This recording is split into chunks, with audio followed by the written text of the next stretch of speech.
Привет, друзья! Недавно, рассматривая монеты времен правления Николая I и читая ваши комментарии, я заинтересовался информацией о причинах такой быстрой смерти этого императора. И мне попалась история, которой я поделюсь с вами. Напишите в комментариях свое мнение. Умер ли он от простуды или действительно ему дали яд? Легенды о смерти Николая I. 18 февраля 1855 года внезапно скончался Николай I. Официально было объявлено, что государь простудился на параде и умер от воспаления легких. 24 марта 1855 года вышла книга графа Дмитрия Николаевича Блудова, главноуправляющего вторым отделением, под названием «Последние часы жизни императора Николая I». В этой книге полностью исключалась возможность самоубийства императора как достойного члена Церкви Христовой. Была опубликована официальная причина смерти Николая I. Сей драгоценной жизни положила конец простудная болезнь, вначале казавшаяся ничтожною, но, к несчастью, соединившаяся с другими причинами расстройства, давно уже таившимися в сложении лишь, по-видимому, крепком, а в самом деле потрясенном, даже изнуренном трудами, необыкновенной деятельности, заботами и печалями, сим общим уделом человечества и, может быть, еще более трона. Но в первые дни после кончины Николая I и возникли легенды о внезапной смерти императора, которые стали распространяться с молниеносной быстротой. Первая легенда состояла в том, что Николай I не мог пережить поражение в Крымской кампании и покончил с собой. Вторая заключалась в том, что лейб-медик Мант отравил царя. Обратимся к истории жизни Николая I. В 1826 году, вскоре после вступления на престол, так представлялся современником Николай I. Император Николай Павлович был тогда 32 лет. Высокого роста, сухощав, грудь имел широкую, руки несколько длинные, лицо продолговатое, чистое, лоб открытый, нос римский, рот умеренный, взгляд быстрый, голос звонкий, подходящий к тенору, но говорил несколько скороговоркой. Вообще он был очень строен и ловок. В движениях не было заметно ни надменной важности, ни ветреной торопливости, но видна была какая-то неподдельная строгость. Свежесть лица и все в нем выказывало железное здоровье и служило доказательством, что юность не была изнежена и жизнь сопровождалась трезвостью и умеренностью. И в дальнейшем современники обращали внимание на железное здоровье императора. Неприятности со здоровьем у Николая I начались с 1843 года. Во время путешествия по России по дороге из Пензы в Тамбов опрокинулась государева коляска, и царь сломал себе ключицу. С этого времени здоровье вообще стало изменять Николаю Павловичу. И главное, появилась нервная раздражительность. Такие истории, как холерный бунт на Сенной площади в Петербурге или пожар Зимнего дворца, когда погибло немало ценностей и важных документов, отрицательно повлияли на здоровье царя. После пожара каждый раз при виде огня или почувствовав запах дыма, Николай Павлович бледнел, и у него кружилась голова, и он жаловался на сердцебиение. Особенно плохо он себя чувствовал в 1844 и 1845 годах. У него болели и пухли ноги, и врачи боялись, что начнется водянка. Он поехал лечиться в Палермо, в Италии. Весной 1847 года у Николая Павловича начались сильные головокружения. Он мрачно смотрел на свою личную жизнь, на будущее России и на судьбу Европы. Император тяжело переживал смерть многих деятелей своего царствования. Князя Александра Николаевича Голицына, Михаила Михайловича Спиранского, Александра Христофоровича Бенкендорфа. Политические и военные события Европы тяжело отразились на России.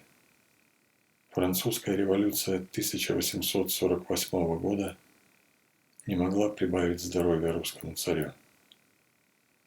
Но последнюю точку в жизни Николая I поставила Крымская кампания, история которой всем известна.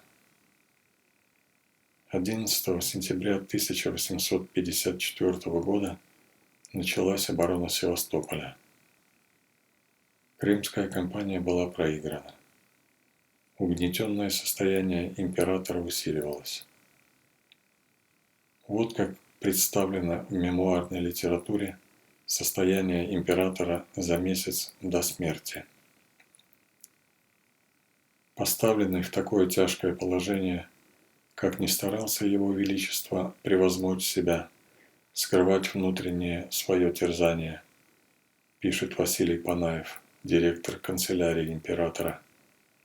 Оно стало обнаруживаться мрачностью взора, бледностью, даже каким-то потемнением прекрасного лица его и худобою всего тела. При таком состоянии его здоровья малейшая простуда могла развернуть в нем болезнь опасную. Так и случилось. Не желая отказать графу Клейн-Михелю в просьбе быть посаженным отцом у дочери его, государь поехал на свадьбу, несмотря на сильный мороз, надев красный конно-гвардейский мундир с лосинами, панталонами и шелковые чулки. Этот вечер был началом его болезни. Он простудился. Возвратясь, ни на что не жаловался, но ночь провел без сна, стараясь объяснить это гримму, камердинеру, не болезнью, а неловким положением в постели и простынею, которая под ним часто скидывалась и не давала спать. Другую и третью ночь провел он тоже беспокойно, но продолжал выезжать. Ни в городе, ни даже при дворе не обращали внимания на болезнь государя. Говорили, что он простудился, нездоров, но не лежит. Государь не изъявлял опасения насчет своего здоровья, потому ли только, что в самом деле не подозревал никакой опасности, или же, вероятнее, и для того, чтобы не тревожить любезных своих подданных. По сей последней причине он запретил печатать бюллетени о болезни его. Сия болезнь продолжалась с разными изменениями от последних чисел января до 9 февраля. Из записей в камер-фурьерском журнале известно, что император, проболев 5 дней, окреп и выехал в Михайловский манеж на осмотр войск. Возвратившись, император почувствовал себя хуже. Кашель и одышка увеличились. Но на другой день Николай I выехал опять в манеж для осмотра маршевых батальонов Преображенского и Семеновского резервных полков. 11 февраля он уже не мог встать с постели. Из записей камер фурьерских журналов явствует, что с 10 по 15 февраля недомогание императора то усиливается, то убывает. Его Величество ночью на 14 число февраля мало спал, лихорадка почти перестала, голова свободна. 15 февраля, вторник. Его Величество провел ночь на 15 февраля немного лучше, хотя вчера волнение было. Пульс сегодня удовлетворителен, кашель, извержение мокроты не сильное. 16 февраля, среда. Вчера после лихорадочного движения, сопровождаемого с ревматической болью под правым плечом, Его Величество в эту ночь не спал, но не так спокойно. Голова не болит, извержение мокроты свободно, лихорадки нет.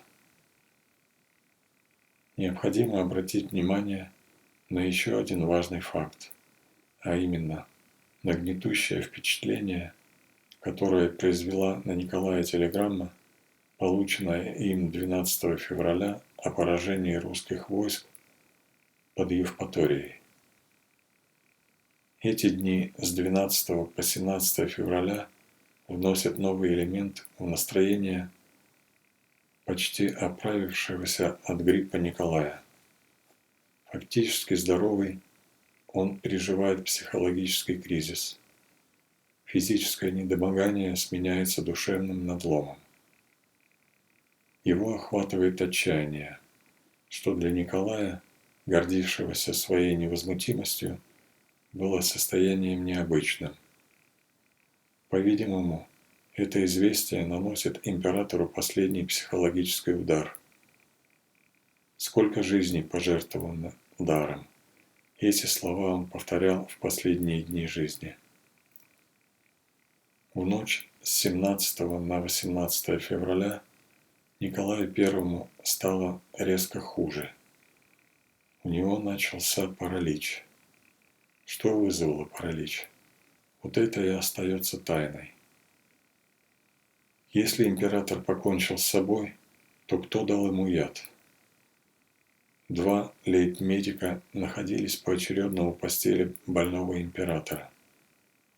Доктор Каррель и доктор Мант.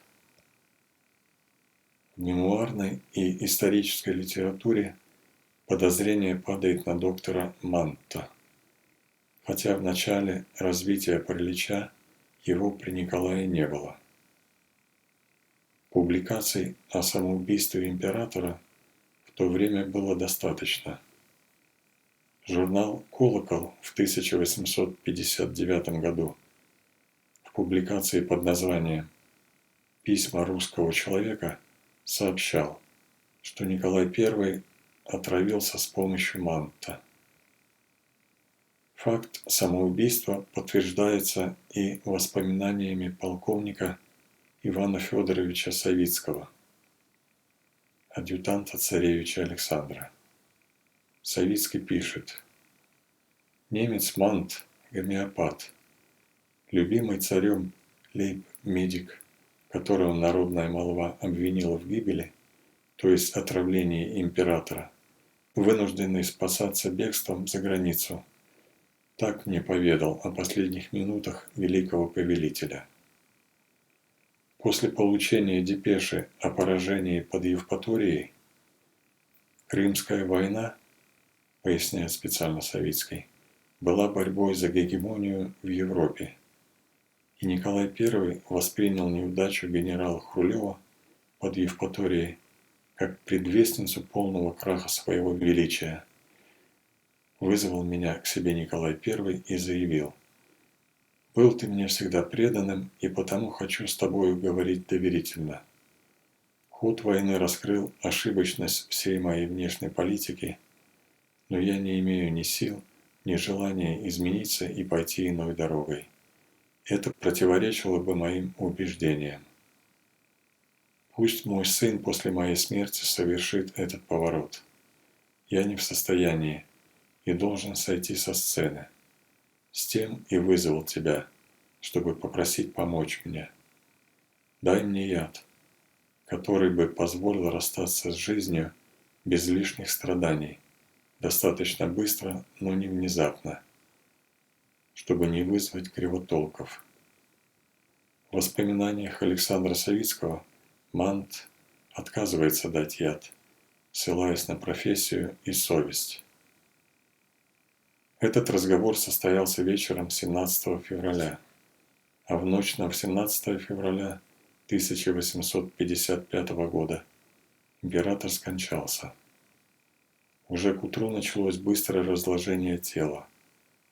На суровом лице усопшего выступили желтые, синие, фиолетовые пятна. Уста были приоткрыты, видны были редкие зубы. Черты лица, сведенного судорогой, свидетельствовали, что император умирал в сильных мучениях. Утром государь-наследник Александр ужаснулся, увидев отца таким обезображенным, и вызвал 2 медиков – Сдеканера и Мяновского, профессоров медико-хирургической академии.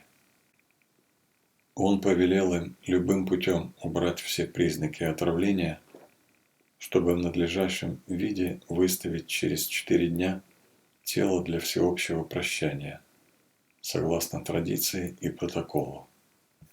Ведь все эти фатальные признаки неопровержимо подтвердили бы молву, уже гулявшую по столице об отравлении императора.